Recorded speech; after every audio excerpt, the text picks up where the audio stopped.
Mula pa sa iba't ibang panig ng bansa, ang mga pamilya nagsipuntahan dito sa Clark, Pampanga ngayong holiday. Lahat sila iisang layon.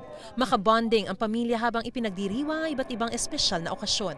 Pinili namin dito sa Dinosaur Island, especially dito sa Clark kasi maraming mga attractions. 7th year wedding anniversary na rin namin. And as a father, I think yung ma-fulfill ko lang kung anong gusto nila, yun na rin yung gift ko sa sarili ko sa Father's Day.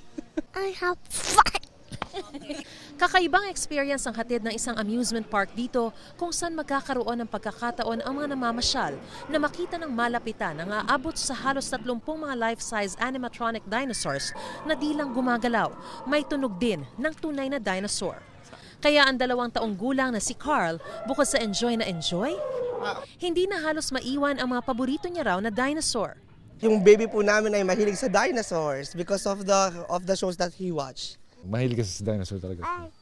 Like every time when he watches TV, it's always dinosaur. Amazing. Hindi ka lang po mag-e-enjoy po dito sa Dinosaur Island. Marami ka pa pong matututunan. Science, we have the Encyclandia, we also have the Wonders of the World. It's all about history. And Dinosaurs Island, about sa mga dinosaurs po, dinosaur era in short. Mapadayuhan, hindi pinalagpas ang pagkakataong ma-enjoy ang mga atraksyon dito. I saw a big T-Rex. It's a nice one. We saw a lot of dinosaurs. These are a lot of dinosaurs that we saw in the movie. I feel really happy. This has been on our list to do for quite some time. So today was a perfect opportunity to just take the family out. Isa sa mga highlights dito sa Dino Trail ay ang encounter with a T-Rex. At hindi lang basta enkwentro dahil magkakaroon ka pa ng pagkakataong pakainin ang T-Rex nitong baby raptor dinosaur. Kaya talaga namang mapabata o young at heart, nag-enjoy sa iba't ibang tampok dito.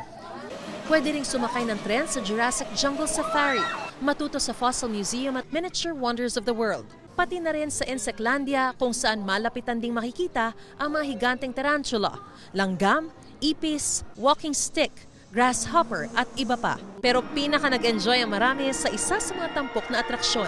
Ang mga dancing raptor na bigla-bigla na lang nanununggab at kunwaring nangangagat. Kaya not advisable for the faint of heart. Meron ding picnic ground kung saan pwedeng mag-relax lang ang magkakaanak.